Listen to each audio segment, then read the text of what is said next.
बिस्मिल्लाहिर्रहमानिर्रहीम अस्सलामुअलैकुम रहमतुल्लाह। Chief justice Lahore high court की जानिब से एक इंतहाई अहम तरीन फैसला किया गया, लेकिन बाद में उसको टाल दिया गया। वक्ती तौर पर इसको टाल दिया गया है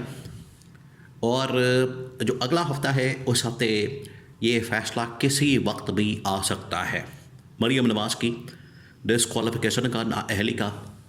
और पंजाब गवर्नमेंट की तब्दीली का किसी वक्त भी आ सकता है, क्योंकि इस वक्त जो सिंध के अंदर, कराची के अंदर गुल प्लाजा साने के बाद सूबाई हुकूमतों के ऊपर, सूबाई खुद मुख्तारी के ऊपर, इनकी कारकर्दगी के ऊपर और 18वीं तरमीम के ऊपर जो सबसे बड़ा एतराज़ और क्वेश्चन मार्क लगा है, उसकी वजह से ये गवर्नमेंट हुकूमतें अब बिल्कुल अंडर प्रेशर आ गई हैं और इनका सर्वाइवल, इनका बचना, इनका रुकना, इनका ठहरना अब बड़ा मुश्किल हो गया है। अब कोई मोर्चा हो सकता है कि इनकी गवर्नमेंट बच जाए, हुकूमत बच जाए, वरना इस्टेब्लिशमेंट और पीछे जो ताकतवर इदारे हैं जिनकी बदौलत, जिनकी मरहून मिन्नत ये गवर्नमेंट बैठी है इक़्तिदार में और ये चला रही हैं अपनी हुकूमतें, ये मज़ीद अब टाइम नहीं गुजार सकती। हुआ क्या, मामला क्या है? एक तरफ तो लाहौर हाई कोर्ट की चीफ जस्टिस ने फैसला किया है कि तमाम के तमाम इस वक्त जो जजेस की असामियाँ खाली हैं उनको पुर किया जाए, मुकम्मल किया जाए। इससे एक पैगाम दिया गया है, एक पैगाम बड़ा वाज़ेह तौर पर, और ये अब पंजाब गवर्नमेंट को पैगाम चला गया है कि आने वाले दिनों में ये असामियाँ मुकम्मल होने के बाद, ये नए जजेस की अपॉइंटमेंट्स या उनकी तकर्री के बाद जो इलेक्शन ट्रिब्यूनल्स का मामला है, इलेक्शन ट्रिब्यूनल्स का बैठना है, वो सही मानों में अब अमल दरामद होगा उसके ऊपर और इलेक्शन ट्रिब्यूनल्स बैठ जाएंगे। इलेक्शन ट्रिब्यूनल्स आखिरकार उनका जो काम है, जितने भी PTI की जानिब से मुख्तलिफ हल्कों के अंदर धांधली के हवाले से पिटिशंस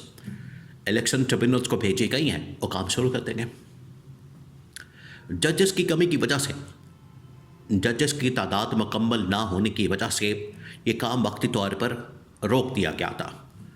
इसको वक्ती तौर पर टाल दिया गया था और 2 साल हो गए हैं ये मुसलसल टाला जा रहा है, इस काम को मुसलसल रोका जा रहा है, इसको मुसलसल डिले किया जा रहा है। 2 साल हो गए, अभी तक इसके ऊपर काम नहीं हो रहा। आज 2 साल मुकम्मल होने के बाद आखिरकार, देखिए एक वक्त होता है, एक टाइम होता है हर चीज़ का। 2 साल इनको दे दिए कि पंजाब गवर्नमेंट को भी, वफाकी हुकूमत को भी।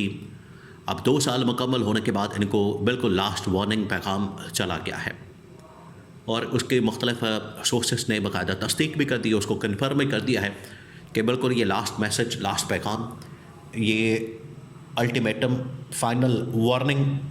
दोनों वफाकी हुकूमत को भी और उसके बाद पंजाब और सिंध की गवर्नमेंट को भी, न्यू लीग पीपल्स पार्टी को, दोनों को ये पैगाम पहुंचा दिया गया है।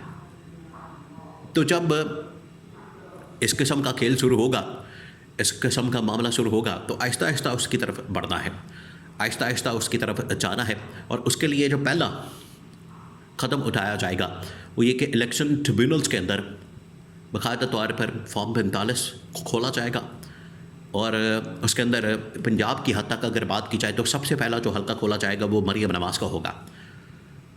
जहाँ से इलेक्शन लड़ के इन्होंने ये बतौर MPA कामयाबी हासिल की और उसके बाद वज़ारत आला की कुर्सी पर पहुँची, तो सबसे पहले ये वाला खाता खोला जाएगा। तो ये लाहौर हाई कोर्ट की चीफ जस्टिस की जानिब से बहुत अरसे से एक रिक्वेस्ट, दरख्वास्त पेंडिंग थी सुप्रीम कोर्ट की जुडिशल कमीशन कमेटी में, ताकि ये जजेस के तैनाती के साथ ही जो इस वक्त फॉर्म 45 वाला मामला है इलेक्शन ट्रिब्यूनल्स, वो काम शुरू कर दिया जाए। दूसरा ये कि ये अब सोर्सेस ने इस बात को कन्फर्म किया है कि chief justice Lahore high court ने जिन दिनों में मरियम नवाज़ के बेटे की शादी चल रही थी और उसका बड़ा चर्चा था, उसके ऊपर बड़ी डिस्कशन हो रही थी, बात हो रही थी, पूरे पाकिस्तान के अंदर तस्वीरें, फुटेज, वीडियोस बड़ी वायरल थी, उन दिनों में chief justice Lahore high court ने इसका फ़ैसला कर लिया था कि आज अभी इसी वक्त जिन दिनों में ये शादी हुई, ये तकरीबन कुछ 14, 15, 16, 17, 18, ये 4-5 दिन मुसलसल इवेंट चलता रहा। उन दिनों में chief justice Lahore high court ने फैसला कर लिया था कि ये जो लाहौर हाई कोर्ट के ऊपर हमला किया गया है, लाहौर हाई कोर्ट को जिस तरीके से टारगेट किया गया है, और उसमें chief justice Lahore high court को जस्टिस आलिया नीलम को प्रॉपर्टी लैंड माफिया का, कब्ज़ा माफिया का, जो प्रॉपर्टी ओनरशिप एक्ट को उड़ाने से, ऑर्डिनेंस को फारिग करने से, उन्हें जस्टिस आलिया नीलम को कब्ज़ा माफिया का, लैंड माफिया का सरगना करार दिया गया। मरीम नवाज ने उसके ऊपर हमला किया। ये डायरेक्ट ज़ाती हमला, पहली बार किसी भी सेटिंग चीफ मिनिस्टर की जानिब से सेटिंग चीफ जस्टिस के ऊपर हमला। इसके ऊपर कंटेम्प्ट ऑफ कोर्ट, इसके ऊपर मुख्तलिफ दरख्वास्तें ऑर्डिनेंस के ख़िलाफ़ भी वो लाहौर हाई कोर्ट के अंदर ऑलरेडी पेंडिंग है। चीफ जस्टिस की जानिब से फैसला कर लिया गया था कि ठीक उस मौके पर, राइट टाइम के ऊपर, जैसे ही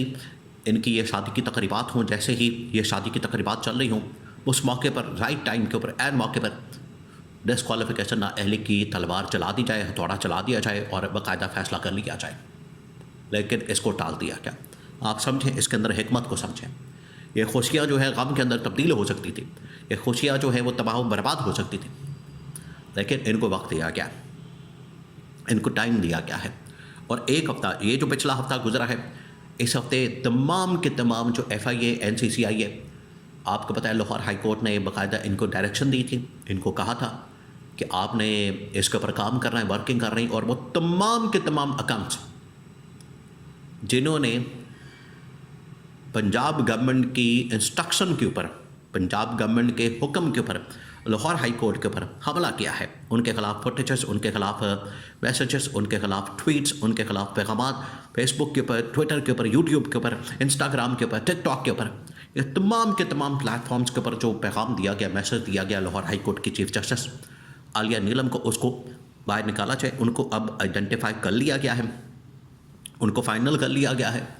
और उनका पूरा का पूरा फॉरेंसिक कर लिया गया है। और उससे जो रिपोर्ट सबमिट की गई है, उस रिपोर्ट के अंदर बड़ा हैरान कुन किस्म का इंकशाफ सामने आया। और वो ये इंकशाफ जो आपको बता रहे थे, आप ज़रा इमेजिन करें कि पंजाब की जानब से, पंजाब की सिटिंग गवर्नमेंट की जानब से लाहौर हाई कोर्ट की चीफ जस्टिस के ऊपर हमला, ये इन अकाउंट्स के ज़रिए से, जिन अकाउंट्स ने ये हमला किया, उनके पीछे जो सपोर्ट है, उनके पीछे जो ये पूरा डाटा जाके मिलता है, वो पंजाब गवर्नमेंट और मरीम नवाज़ के साथ जाके मिलता है, और डायरेक्शन साबित होना बाकी है। अब ये नेक्स्ट वीक किसी वक्त भी केस खुल जाएगा कंटेम्प्ट का, और ये डायरेक्शन साबित होना ज़ाहिरी बात है, पूरा का पूरा जो सोशल मीडिया सेल है, मीडिया सेल है। आप याद करें, जब 2013 के अंदर, 14 के अंदर डॉन लीक्स हुई, तो उस वक्त भी प्राइम मिनिस्टर हाउस के अंदर जो मीडिया सेल था, उसको हेड, उसकी सरबराही मरीम नवाज़ करती थी, और डॉन लीक्स के बाद इनको फारिग कर दिया गया, उड़ा दिया गया। सेम उसी तरीके से आज जो सोशल मीडिया, उसकी सरबराही मरीम नवाज़ के पास है, और ये साबित होने के ऊपर chief justice Lahore high court की जानिब से डिस्क्वालिफिकेशन की हुक्मनामा या डायरेक्शन किसी वक्त भी अगले हफ्ते आ सकती है।